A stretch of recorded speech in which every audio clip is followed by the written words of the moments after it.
Dennis, Yes. what's wrong with this freaking world?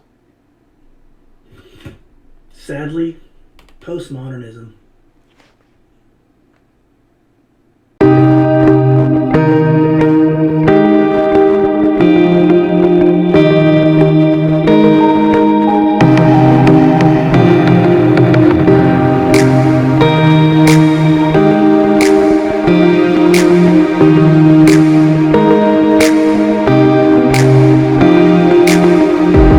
So we're talking about postmodernism, everybody.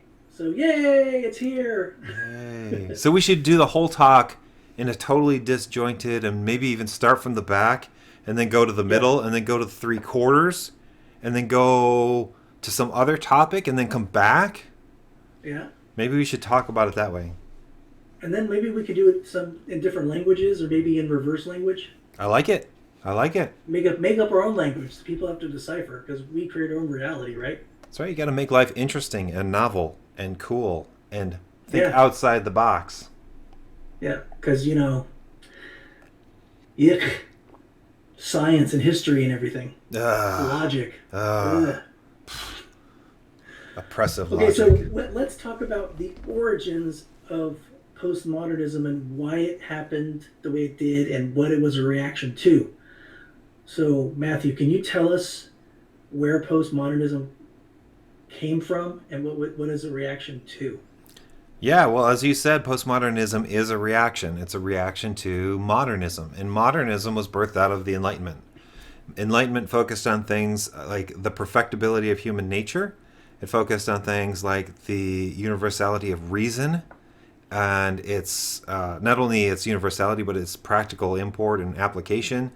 It was very focused. It was very optimistic in man's ability to not only develop himself but to come up with schemes in the world that would make our lives better and ultimately just progress to the point where we had, I don't know if there were various utopian ideals like the ideal society, but there was just that optimism. Mankind can put their mind to anything and they can achieve it.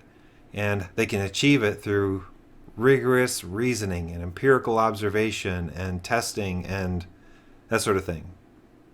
Yeah, like optimism in terms of what a good thing came out of it was the United States of America.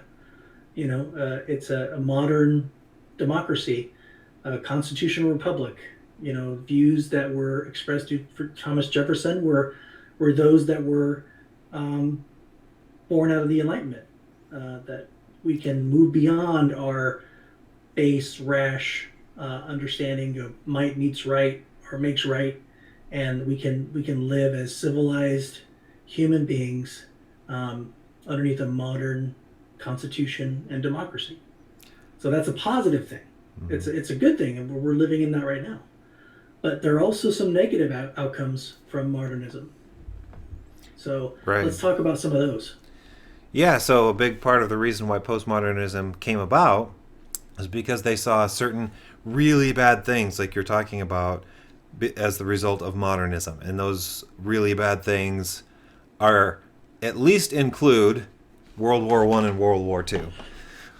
Like, we thought humanity was awesome and good, and we were all progressing towards this. We had gotten away from all of these religious superstitions, gotten away from the Dark Ages, and we are progressing into the light. And then World War I happens. And then World War II happens. And there's sort of a smacking us up modernism upside the head and saying, hey, people still kind of suck. People still do bad things, like really bad things. And this notion that people are generally good and that they are generally capable of achieving anything they want to, as long as they put their mind to it and use reason and the tools of the Enlightenment to get to arrive there, then they can achieve it. Well, maybe not, and hence the birth or development of postmodernism. Well, I saw an interview with Oppenheimer, which was the main scientist behind the atomic bomb. And I think the atomic age too was part of modernism as well. and he was talking about, he quoted some, I think, Indian religious text where it talks about how this Indian god became multi-hand armed, and it said, I think you probably heard this quote before, that we are the destroyer of Oh, worlds. yeah, yeah. I think you've heard that before. Mm-hmm. And when Oppenheimer was saying that, he was actually like crying Hmm. because he saw the outcome of all his science. I mean, his science was, I mean, I don't think he was, trying to determine what was in an atom and, to unlock that box. Hmm. I don't think Hiroshima and Nagasaki were at the end of what he was trying to do. Right. Um, but he saw the consequences of his science and what he unleashed on the world. And now we have multiple nuclear weapons. We talk about, the Doomsday clock. The Doomsday clock is a modern thing. Um, wasn't a there's not a medieval Doomsday clock.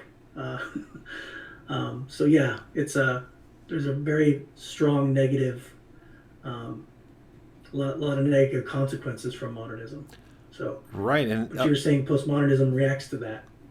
right. And they rightfully looked and saw Germany, one of the more advanced societies in the world. I mean, in terms of science and math and engineering, they were brilliant, right? But then that didn't stop them from being horrible.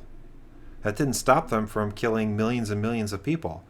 Mm-hmm. The utopianistic ideologies of Marx and Engels, and as it was instantiated in the Soviet Union and in China and other places, it's like those that didn't work out very well, right? Because really, those places were involved in the modernist project too. There's this idealism. There's this hope that we can solve all problems, and postmodernism is a rejection of that. It's like, but depending on what version of postmodern, they can go so far as to do things like, well, see, reason got us into this mess, so maybe something's wrong with reason, or you know what I mean. Mm-hmm. So postmodernism, in its reaction, may have gone pretty far the opposite direction, and well, reason brought about these things, so let's see reason as being something that's not that great, or humanity, our view in the human nature.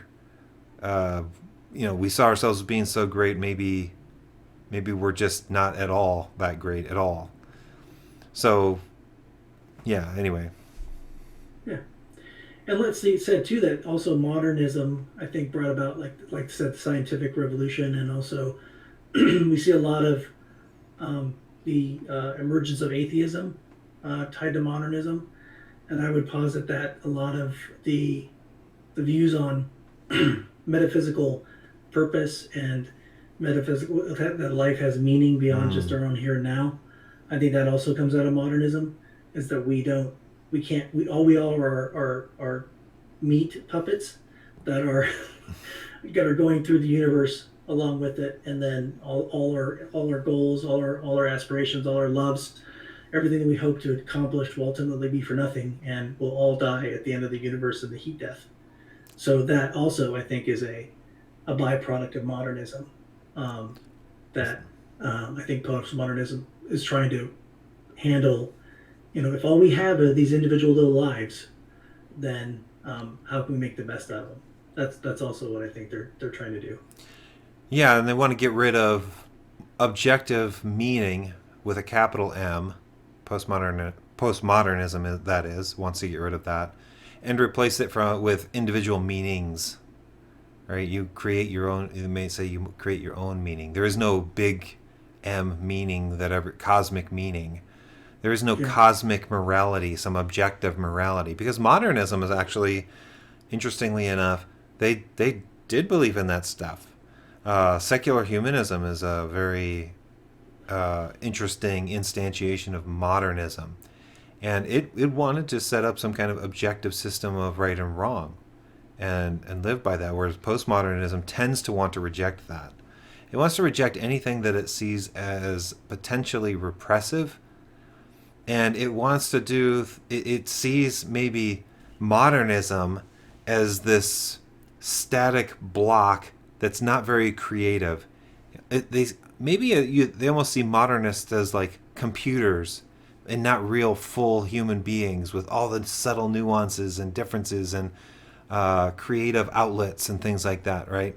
Because Hmm. you see in modernism the type of art and the type of architecture that is rejected by postmodernism, and postmodernism wants to say, we don't necessarily want neat, clean lines. We want it to look really odd and different and strike out in new directions, right? So their art Hmm. and their architecture really are good symbols of what the postmodern movement is about.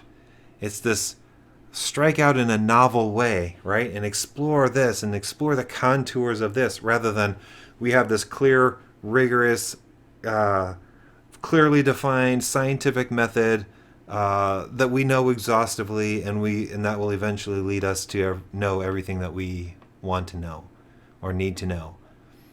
Postmodernism is just like, no. Well, let's dive into postmodernism next.